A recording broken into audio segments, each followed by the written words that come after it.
Welcome to Talk Cosmos, the show where Sue Rose Minahan and her panel of guests bring you insightful conversations to awaken consciousness for soul growth. Come journey with us through astrology's energetic cycles and get ready to understand your path in the cosmic roots of the stars.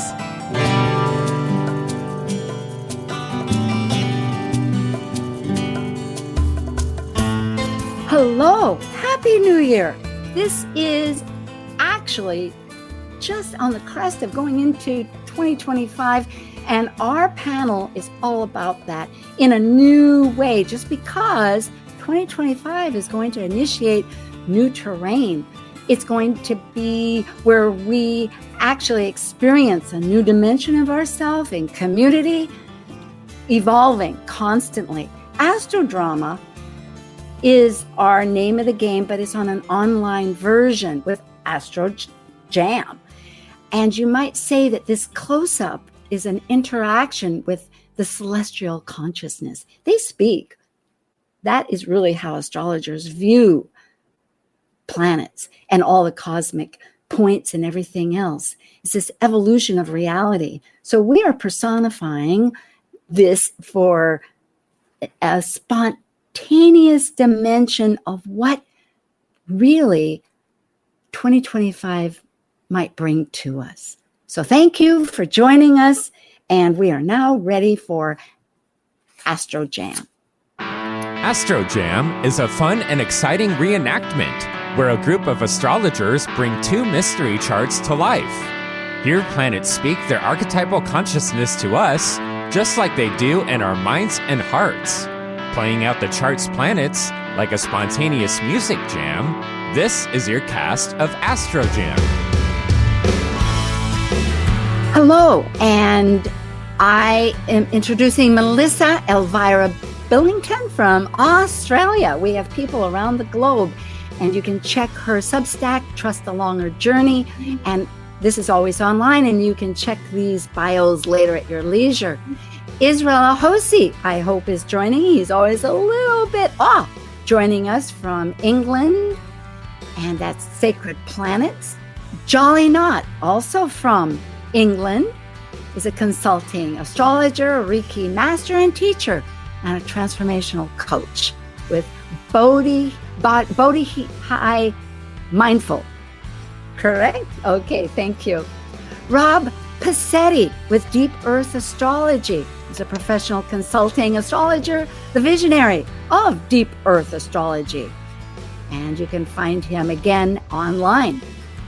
Justin Crockett-Elsey of Washington is at his website, and he's an archetypal Yodish astrologer, teacher, author. We have Susie Cox of Arizona, professional astrologer and workshop presenter and author at susiecox.com. Thank you, Susie, for joining us. Sean Kelly of California, speaker, executive, motivational leader, focuses on digital business and does evolutionary astrology. Thank you, Sean. And I apologize to all my other wonderful guests if I've not directly thanked you, because it is a great pleasure to have 8 visiting people. And Marie O'NEILL of California, founder of Padma Life Coaching, a life coach, astrologer, speaker, past life regression facilitator, and has a retreat twice a year online, and an author. And myself with Talk Cosmos. Thank you. We are beginning. We are introducing 2025, remembering that initially, right as January opens up, the lunar nodes are shifting from the relationship of self and other, Aries of new identity, and the other of how am I complementing, or do they, and how do I work and maintain myself in this relationship, whatever it is, to suddenly a very open consciousness of Pisces. That's the womb of us all, the unconscious, where we are unified, and Virgo of we're fixing things in a detailed fashion, because otherwise the garden will get overgrown.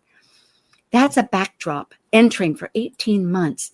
One other feature, just to introduce us, that's important is a Venus star point that happens every 9 months. It's a rotation. And in Aries, it will be just the day after the equinox. To land us, Astro Jam, usually we have those 2 mystery charts.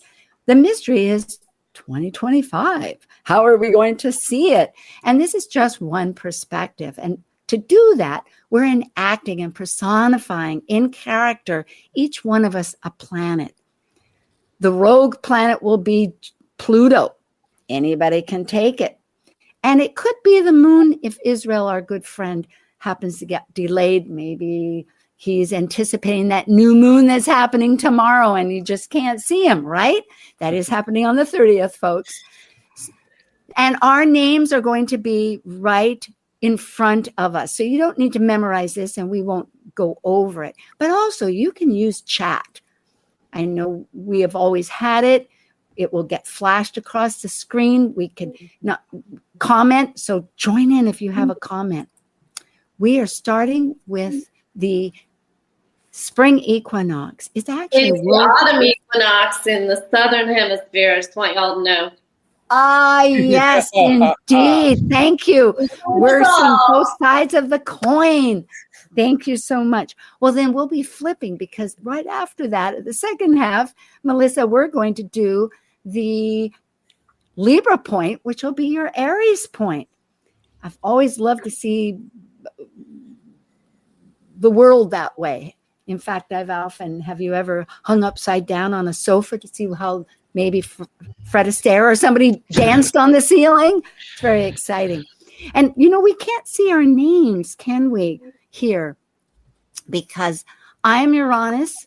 Speak your name and say who you are right off the bat. Melissa? Neptune.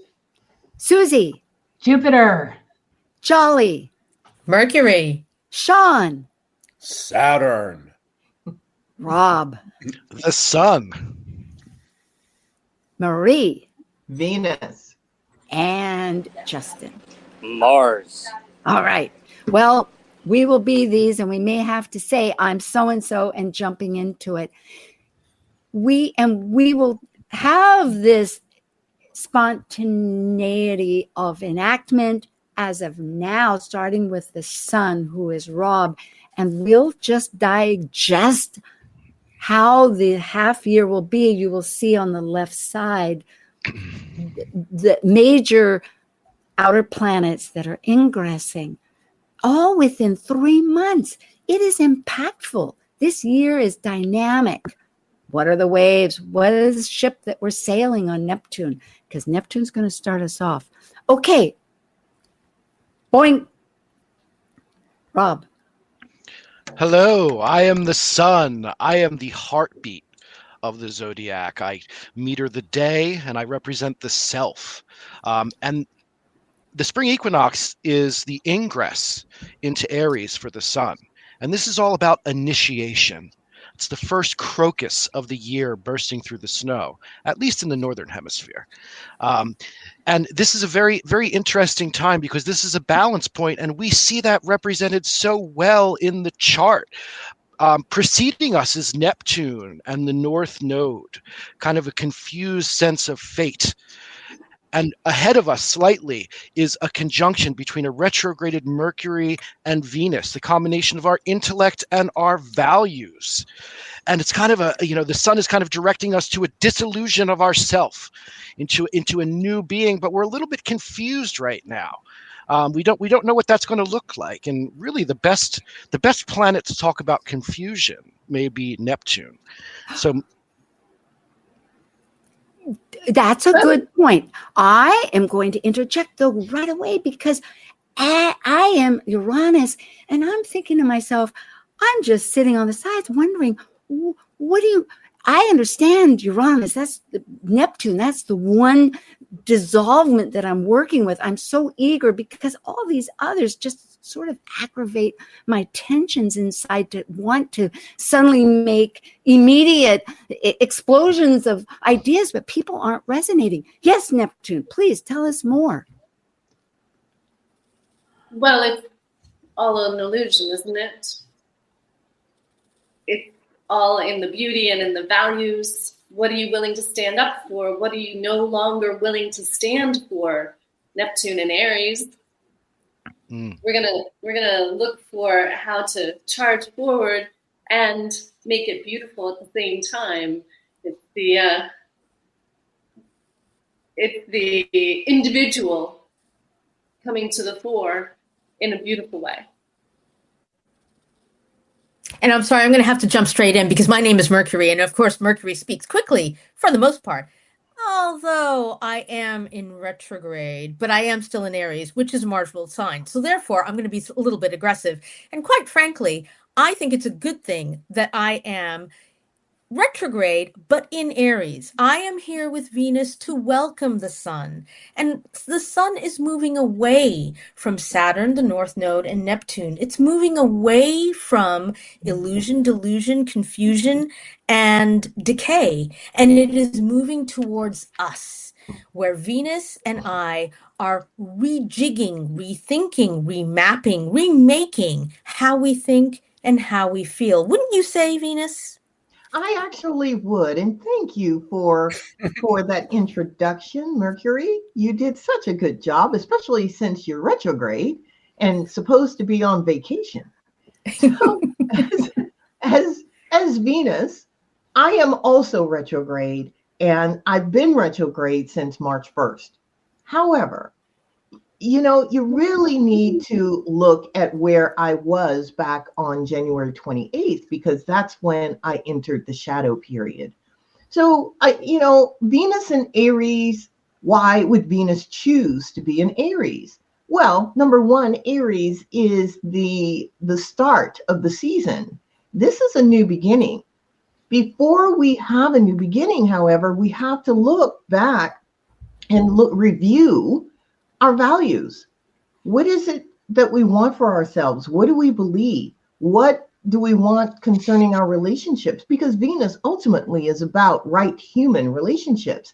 Now is the time to actually revisit this and look at what vision we have for ourselves, which would be, of course, Neptunian, but and also needing to put it into action, which is Aries, and Mercury speaking it.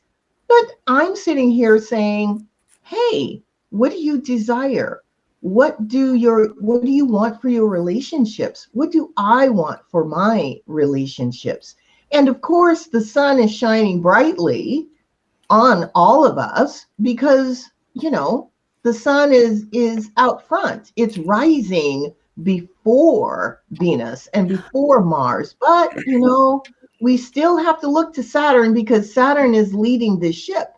But rock and roll, shatter, and remember, you, Venus, are talking to me, Uranus, right now. And I'm so glad in some way to have this little dialogue between the thinking and the feeling, because really, when I shatter up with my vision of what to do right now, thank you, not yesterday, not tomorrow, but what is in front of you, then you need to connect those things. And so, yes, Saturn will be quite interesting to see because Saturn and I are kind of in cahoots right now. At least I'm listening to Saturn a whole lot. Please, Saturn, pardon my interruption, but it's about time.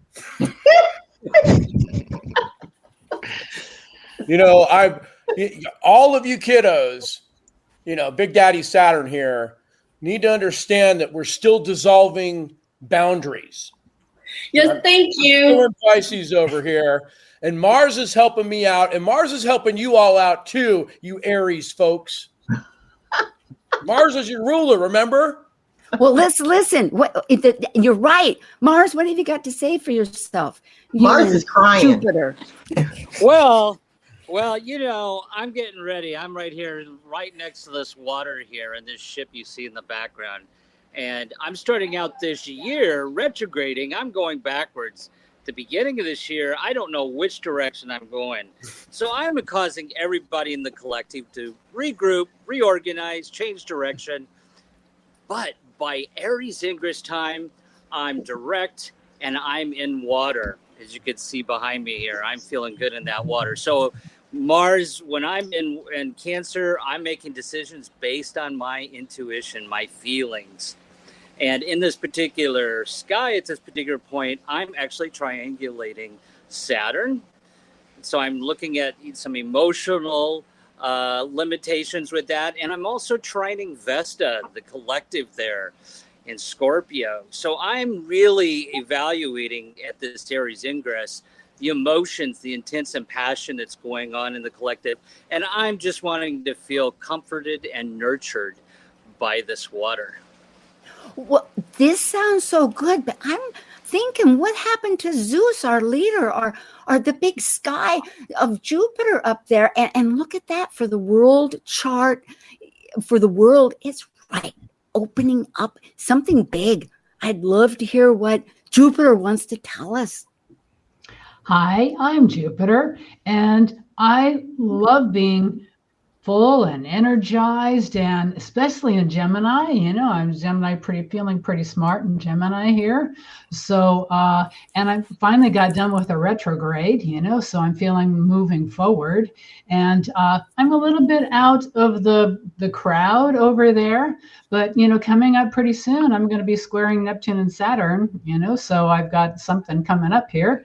For sure, I'm going to ingress into Cancer coming up in June, and that's going to be a big shift.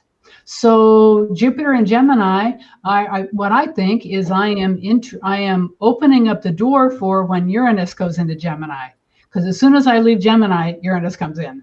So I say, okay, open up the door. Hey, everybody's getting used to all of this, and then Uranus can come in. So I'm just kind of like the scout, I would say.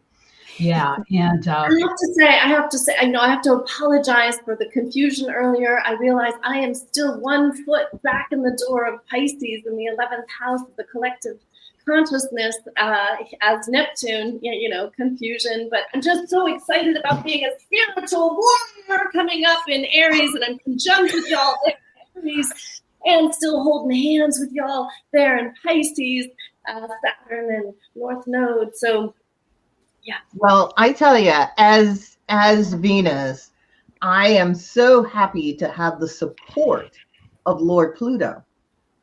Lord Pluto is there giving strength, and for this deep, deep transformation that we're going through. Our value system is going through, because hopefully we've individuated and we can now work for the collective and be good warriors for the collective, and Pluto's helping us to do that. Yes, and as Uranus, I'm realizing, having listened to Jupiter and Venus and all these different relationships, because we know we're building community. It's us one step in the next. But I'm realizing I'm taking, the torch of communication in like the middle of the year here. But in the meantime, that'll be when the tribes really, our communities get close. And this is really, what sudden things will happen? I don't know. Well, as the sun, I'm getting an assist from the moon right now. And, when Sagittarius is trining the sun right there, it's a call to adventure, and in the 6th house, that means it's going to be every day. Every day is going to be a new call to adventure. And it's really going to be based on the times that we're living in, because we see that we also have that sextile to the Pluto in Aquarius as well. That Pluto is kind of calling us to make some changes, to change the collective unconscious. And that moon there is energizing us and say, you know what? You don't have to just be aggressive. You can have some fun with it.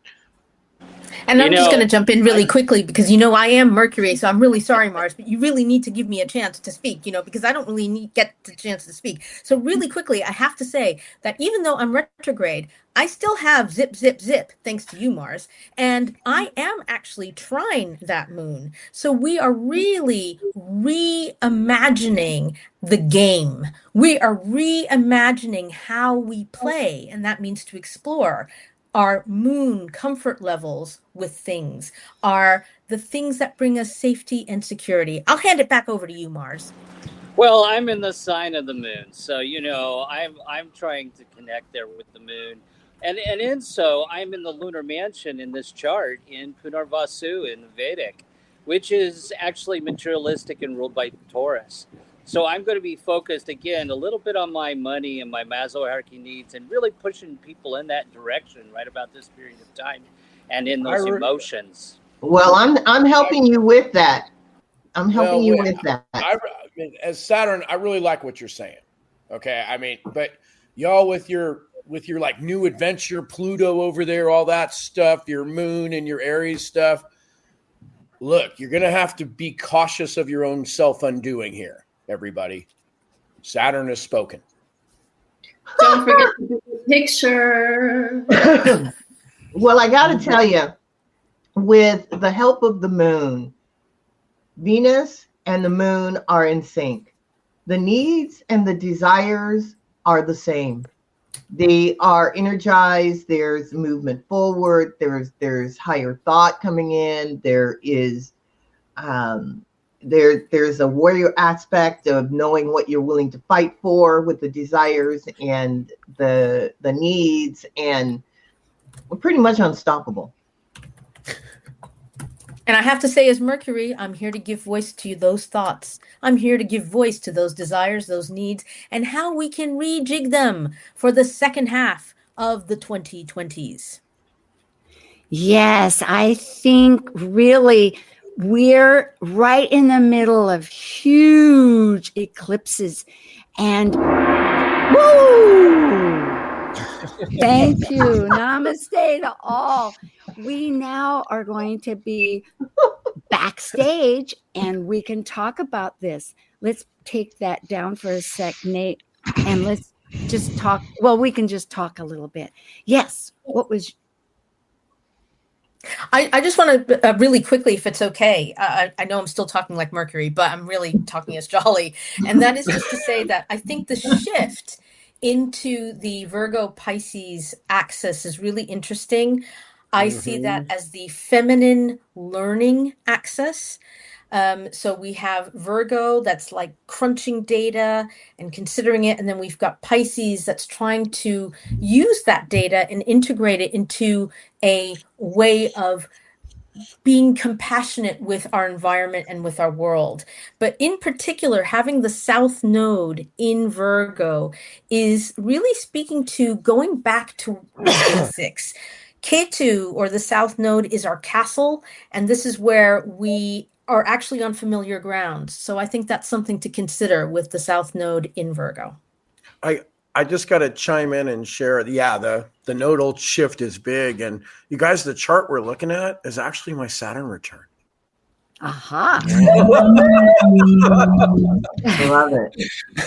Yay. So and guys, I just got to say, I looked at Saturn every month through the whole year and picked a couple days for the month. It's really interesting how Mercury plays with the ingress of Saturn into Aries and the Mars trine and how that plays out. Mars is going to be trine Saturn when it in December or November. We'll again, get there. It's trine just as it's coming back out. Yeah. So it's got the first half of Cancer and the second half of Scorpio. So whoa, huh? This is gonna be good. We have to be careful though, because with that Pisces North Node, that is the North Node. And in evolutionary astrology, that is an energy that we're not familiar with, that we have to cultivate. And so we want to make sure that we don't get caught up in the Virgo, too much detail, too much planning, and not bring in that spiritual component. Very good. It's not a linear. I think that is, I know as a Gemini, and having had Neptune ramping over my Gemini for 14 years now, along with other Geminis, that you realize life is not always linear. And you start listening to things. And on a large cosmic population, there will be a greater group, I think, of the population that that start responding. Where it's not something you're taught with your ABCs. Hey, listen to the bell ringing. Is there something to think about at that moment? I pulled the harmonic chart as well, the strongest harmonic chart for the spring equinox, and it was in 43, and that is all about disillusion to reform into something new, and you can see that in the planetary patterns so clearly. I mean, it's just so Neptunian in its. And when we look at, we have that the eclipse coming up just a few days later, so I mean, it's really going to be a very transformational time. Well, wonderfully. Yeah, but I wanted to say one thing. Can I just say something for a second? Yeah, go ahead. That Neptune in Pisces, the last anaretic degree in the 11th house, and then shifting into the 12th house, feels like it's carrying that Piscean energy, even though it's going into Aries, it's in the 12th house. So. Well, they're all retrograde. This is not staying all year, so we are in this turbulence times. But the charts. What was that? Well, that's what I was going to say. It's a year of change, but I've heard some astrologers say, and I think it's a little hyperbolic, that this is the most period of change. Well, I don't think it could be any more crazy than a pandemic, but and there people ought to talk about these outer planets going into the signs, but they don't stay there.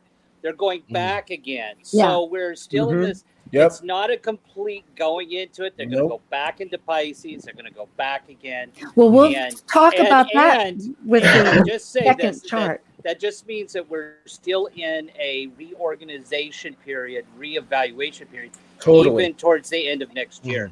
Totally. But I love this idea that really we're bridging new territory. And I'm thinking Jupiter here. For me, you look at the whole year, Jupiter stays half a year in Gemini, meaning, yes, it's supporting that Virgo South node. But then when it goes into Pisces, it really helps us, I think, work with our North node of compassion and what's finding security. And it also dovetails with the whole idea of Pluto that's looking for new community. How can we, because we all have our identity, we don't want to just be part of the group. We want our identity to flourish in the group and be unity part in of that diversity.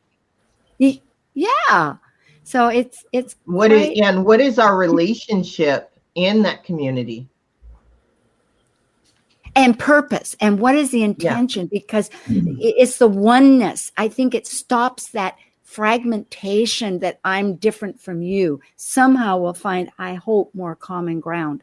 And not the lowest structure of it, but on a more. Well, I mean, you would hope that the Aries is helping to clarify that individuation as we start to melt, so that people can feel that they are in themselves as they come into unity consciousness. Well, and I think that's really also, sorry, I was going to zip in because I'm Mercury and I'm going to zip. So we are at break time.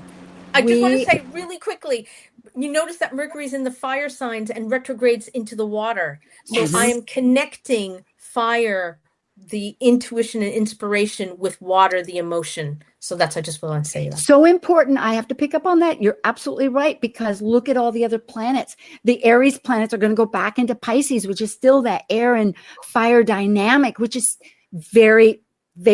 it's huge. Thank you, everybody. We have our 8 astrologers. Israel is coming. The new moon is opening up with some light by then. I think he was eclipsed with tomorrow's new moon in Capricorn. But we will be right back with Astro Jam about how is 2025 evolving further. Stay tuned. Thanks. While we take a break from this week's edition of Talk Cosmos, let's take a look at this cycle's archetype. We are currently in the yin period of Capricorn, ruled by Saturn, the furthest visible planet by the eye. By leaving a cycle based on meaningfulness and truth, Capricorn's energy establishes social boundaries in a structure incorporating rules, authority, and ethics. As a cardinal earth sign depicted by a sea goat climbing from the sea up to the top of a mountain, Capricorn overcomes fears through goals and ambitions to achieve mastery. Talk Cosmos brings insightful conversations to awaken consciousness for the soul growth with hour-long programs.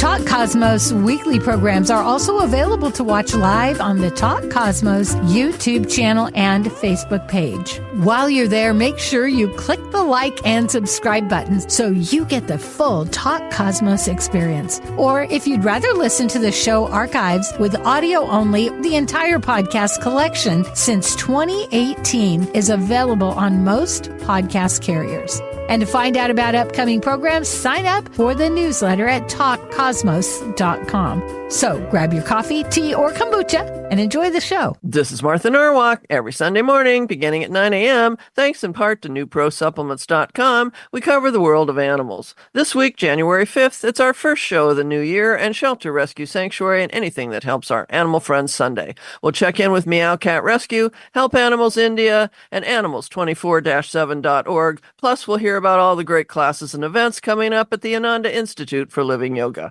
Martha Norwalk's Animal World, Sunday morning, 9 a.m. to noon, right here in Alternative Talk, AM 1150. Get inspired every hour right here on Alternative Talk 1150. Hello again, and thank you. This is Astro Jam, and it's the New Year's, and we're going to continue.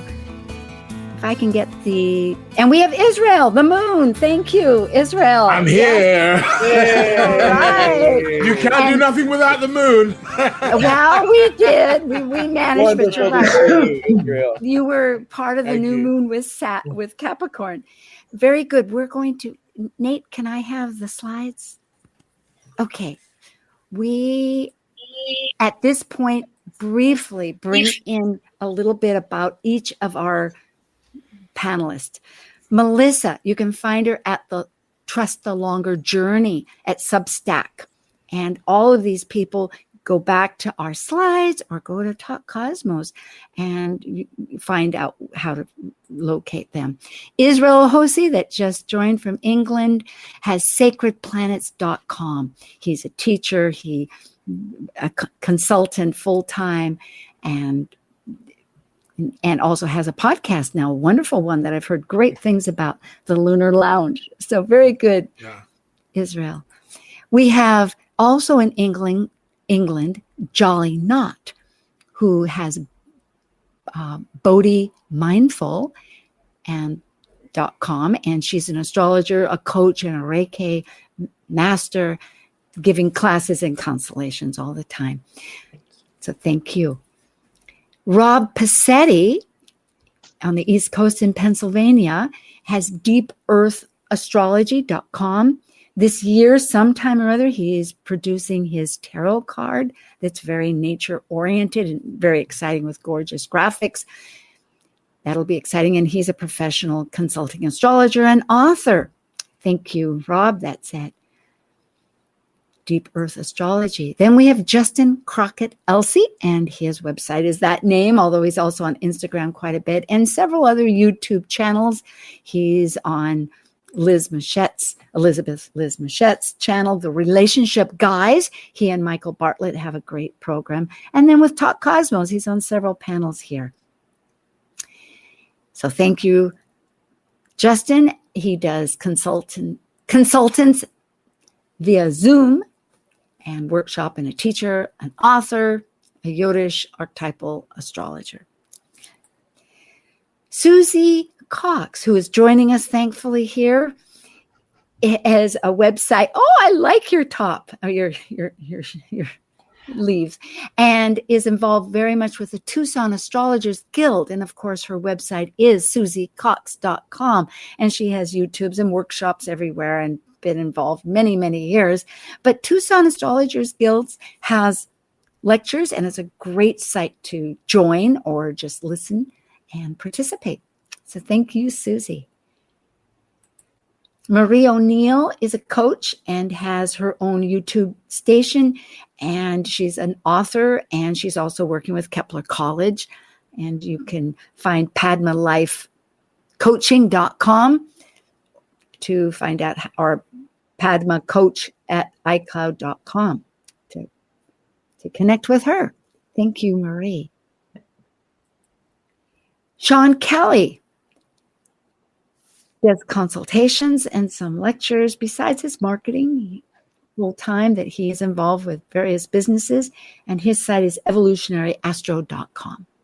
So thank you, Sean, for joining and participating. Myself and a few others, Justin, Israel, are going to be on January 1st. If you happen to have a couple of hours, join. It's a New Year's Day commemorating on a wide scale. It's only $15, and that's at eastwestseattle.org. Just click the events. Here we have many ongoing. Anyway, this is a potpourri of all the different events that Talk Cosmos does. So it's the new year. Let's begin. Thank you, everybody. We always have a lot to say, and we have all these wonderful folks. Remember, we're each in our costume character as a planet, and we are going to start off now. Remembering it's flipped. We have the South Hemisphere and the Northern Hemisphere. The Libra point is always the second side because every coin has two sides. It's a holistic self, just like the nodes. We have to remember that light makes dark and dark makes everything is like Taoism. A little bit of something in the opposite, like homeopathic medicine. I hope all that connects. So the mystery of 2025, let's look at the flip side and see what up in the Northern Hemisphere will be the Libra point, and with Melissa down in Neptune land with the middle of the ocean will be her Aries point. And this is a list again. And remember Pluto, folks, we can just have open season on. So we have the fall equinox, which is September, or down under their Aries point. So it's the beginning now. And we'll start off, and it's just after the lunar eclipses, which will be earlier in that month. We'll still be in the thick of the season, and we'll look at all these energies. No more to talk about, too much talk. Let's hear it from our sun, starting off our journey. Yes, I am the sun, and I am standing as the guardian of the gate between the light and the dark half of the year at this point. And I'm in a very powerful aspect pattern called a kite, which is the grand trine and the minor grand trine. And I am the initiation point, reflecting to all four, actually, outer planets, if we're including Saturn as an outer planet, and they're all in retrograde. So just as Mars told us earlier that, we're going to be revisiting things, we're going to be reviewing things as far as the collective, it's going to be very true at this point. And being in Libra, we're just trying to find our way into that balance. So Saturn, what do you have to say about that as you're opposite me? Oh, man, it's time to consider others. We did all this dancing at the first equinox about you guys all embracing yourself, and the sun over here has lit everything up and reminded me that there's other people out there, and I got to think about that. Well, I'm going to zip in because I'm sorry, really, Neptune. You really need to listen to me, Neptune. I'm really sorry because that's just the way I flow. Get it. I will come back to you, though. Really promise. Just wanted to say that Mercury is often associated with young people. And I'm approaching the moon. So you need to know that young people are going to have a lot to say. I think we're going to be hearing from Gen Z or Gen Z, depending on what country you're on, in quite a bit. I'm really sorry, Neptune. I didn't mean anything bad. All good. Love to all. And I'm also standing here opposite you, the sun and even Mercury and the moon by a stretch. And I gotta say, we're all in it together. Yep. Neptune, get back into Pisces and give me some help. I'm holding your hand, brother. I'll help you. I'm Jupiter. I'm trining you. And if you notice, I've gone into the sign of Cancer. So I've shifted over, and I got my teddy bear here. Jupiter and Cancer wants a big teddy bear. And this is a feeling that everybody's going to sense. I mean, people are going to be wanting a big hug. They're going to be wanting nurturing. Jupiter in Cancer is a collective hug. And since I'm trining Saturn, it's kind of like helping people, I think, is my feeling. I feel like I need it a little bit. You like my teddy bear? Isn't he cute? You're awesome, Susie. Well, since you're in Cancer, which is ruled by moi, the moon, the mother. I am the moon. I am in Libra. So I'm seeking balance, partnerships, relationships with all. I'm seeking diplomacy. I'm seeking civilization. And I rule the 4th house, which is the home where all of you are going to come and dine and fine wine with me. And the next aspect I actually make is to that Jupiter, which is exalted in my sign. But I can still feel a little bit of the weather of Neptune, that opposition slightly. And I'm also next to Mercury. So I'm going to be talking quite a lot of communication amongst each other that we can share. Perhaps maybe we can even talk about health since we're in the 6th house. Yeah, that's me. And I just want to zip in and say that I am having a really nice conversation with Venus because we are having a mutual reception. This is right. Well, that is very helpful because I am Uranus and I'm thinking being in Gemini and trining Pluto that is never going to go back, always now staying in Aquarius. Us air signs, we're really flowing through, but the currents are kind of going backwards. But a lot of times I'm thinking, well, very fine. It's transformation, finding this community, but what action? Because I see Mars over there. I'm in conjunct. That's like a quincunx. And there's some thought that that's where I need to learn. I need to learn, or else Mars needs to learn how to suddenly find the right actions to mobilize. What deep commitments do they have? Hey, I'm not the one going backwards, right now. So I think Saturn has something to learn there. Saturn has something to learn. But, I've been dealing with my emotions all year. I started out there in Cancer. Aries Ingress, I was still in Cancer. See, I'm here next to this water here. And now I'm at 0 degrees Scorpio as I get closer to the end of the year. And I'm intense. I have intense emotions. And I hate to rain on everybody's kumbaya parade here. But I'm a warrior in Scorpio. I'm going to show you some really crazy stuff happening in the collective here. And so I'm bringing this intense passion, intense energy, emotions with Scorpio. And yes, I'm in conjunct or in balance with Saturn. So I'm looking to Saturn to teach me a little bit there, but also, balance that relationship with Daddy there. Well, I also tell you, Saturn. Remember, your children are Eros and Harmonia, right? Remember, and all of us here in Aries, we might have to rethink what Mars is all about. Is he the barbarous, war-hungry one, or is he the one who's humiliated? Is he the one who has children of love and harmony? I'm just elated that Mars finally made it to Scorpio, where it can be supportive of helping me let go of some stuff here. Because me and Pisces, especially like 28 degrees, this is like the manifestation place of letting the stuff go. And that, that's Pisces. So here we are. And like Mars, totally, finally you stepped up to help me cut the stuff that's in the way of helping all these other people out that seem to be so noisy now.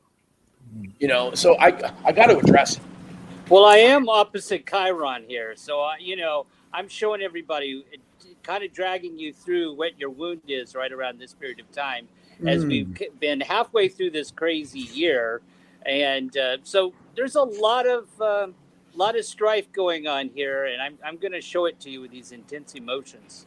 Well, I do what you guys don't realize is I am Venus, and basically all of you guys are answering to me because it is, Venus season. So we need you to listen, of course, because Venus and Mercury are in mutual reception. So it is about relationships, but what are the desires this time? The desire is looking for perfection, which of course we all know perfection doesn't really exist. However, all of the desires that you have, you really do we need to break them down into doable ways to manifest them and be creative about it. I'm going to butt in because I'm Pluto. Nope. I am Uranus, and I am flashing in. We need the hugs. We need the hugs. We need the hugs. And I'm going to go back into Taurus, and I am looking for that good Jupiter, that somewhere in my sense of security, that I am strong in myself, finding all this chatter going back and forth between Venus and Neptune, or Venus and Mercury, which is great. But it's like, I just want security and the strength. And so I'm going to look for those people that give me a few hugs. And I might even stroke that teddy bear. I think that sounds I'll give you a hug. If I know this is going to be a weird year, but if anybody feels sad or insecure, just come to me, and I will give you a big, big, big hug, a collective hug. And I'm down for that. So don't feel insecure or bad. Just reach out to Jupiter. I am Pluto, and you know that as Pluto, I am about breaking down conditioning. I am about breaking down that which you take for granted. I am here to transform the way you are. And I am in trine to Uranus, revolution, and I am trining the sun, Libra, doing it in a way that we are in connection with others. And so there's a really interesting way we can transform how it is that we are in the world through revolutionary acts and acts of diplomacy. Woo. See, I leave you speechless. That's all I have to Neptune, as Neptune, the last time I was in Aries, entering into Aries, was the Civil War. So talking about breaking down inequality, I'm with you. Well, I don't know if we have a horn as we did before, but I think it's time that there goes my... Now, spoke too soon. Yes, you count down how close was the lightning. Okay, thank you. We have quite a portrait here. Oh, let me just show you folks. Here is the list again before we sign off. Thank you, everybody, too, for downloading, subscribing, and liking. We're not ending, but I'm going to close out our little information here. And chat, find out. Here we are, all 9 of us, finally. Good. Yes. What a picture. Number. Looking at that chart from the standpoint of the sun being a part of that kite pattern with all of those outer planets in retrograde is just like, especially, you're talking about Saturn and Neptune conjunct, Neptune or Saturn is in the sign that rules Neptune. So it's a very confusing time review, and we're just trying to find that balance. And I think it won't be with Mars, as Justin said, because once Mars gets finished with this retrograde, it's plowing right through all the signs. Is that right? Yeah, Justin? well, in that chart, too, I didn't mention it, it's actually squaring Pluto. So it is. Mars at 0 degrees Scorpio is squaring Pluto. So it's definitely some tension. We're have to see some changes in a lot of social media and communications with that. The old and the new, the two rulers. It kept coming into my head. The punks and the pioneers. It kept coming into my head, Rick Levine's statement about Neptune and Saturn. And that is, Neptune is reality, and Saturn is the illusion that there is one. I Well, really love I that. like Go to say through that Neptune- chart, Neptune is especially what we with think is with reality. Neptune at the kind of the rocket fuel point and that opposition in that kite. I was like, whoa. Yeah. We're in the waters for sure. And the other one is really that he keeps saying that for years there in Seattle, with Rosa, is that it comes from the Hopi idea, and it's been a little bit elongated. But generally, the times are going to get so swift, which we're in, that if you hang on to the shore, you're going to get swept away. So just go into the water, and that's where your people, your tribe will be. So, and I feel it's staying true to you, right? All of this Aries emphasis as yes. I would say And staying true to you is the way to make it through. Yeah. Right. And You have discover to look at your yourself. values. You've got to look at your values and what you value. And because if you don't, you can easily get caught up into something that you really shouldn't be involved in. Yeah. I do think that feeds into this idea that Mars in Scorpio is very much about defense, protection, and guarding. Amen. And then it's square Yep. Pluto. And for me, this has been resonating a lot, that Pluto is really about deconditioning. We're in the matrix, and Pluto in Aquarius is trying to strip that illusion away and go, you got to stop thinking you're eating steak. It might taste like steak, but it is not steak. Can I Well, and also that's just what it is. Yeah. say And that usually, Scorpio, as you all know, has the eagle as its other glyph representation, right? Yeah. So getting out of the defensive and into the bigger vision. Same level of perception, but different vantage point. But there's many. we usually, it's going to be a few years before we can, because really when Pluto enters a sign, we see the shadow quite clearly. Or at least we start seeing the shadow even more of that sign. And it's not until it gets to the middle degrees that we really know where it's going. But remembering that we have these nodes in Pisces and Virgo really dramatically shifts the whole tempo. And also the one annual transit of Jupiter, because it is also where we're looking at, I think, a smaller increment of what community is, to be a closer unit. And that also means with Pluto just releasing, letting go. It may be that our close connections are no longer supporting us. We're really open territory for every dimension to change. Sorry to interrupt, but if you're talking Aquarius, what's missing in the Aquarian is that this is communication beyond species, transspeciesm, right? Yes. Transitarianism, beyond humanitarianism. Yes. So maybe that's part of the shadow. That Uranus going there is really going to do things we never thought of. You can just see it now. And to piggyback off of Melissa, it seems like that the difference between now and 4 years ago is that anytime that these outer planets are having this big aspect pattern, there's this undercurrent of egalitarianism that is kind of operating underneath the surface, that is kind of moving things underneath, and we're seeing that in the world right now. It takes time to figure out how do you fit in a community, and as a community changes every time. Like this event today was totally different than where we've operated before, and we have new people too. So we're like a micro of the macro, and I think we have. I just want to say one thing about the nodes, because Virgo's all about looking deeper and cleaning stuff out and showing the true reality of stuff. Yeah, serious sign, purification. right? Right. So we're going to see this dichotomy, that balance between Virgo and Pisces, all about what's true and what's not true. And so a lot of people are going to get their chain jerked and wow, that's what's really going on.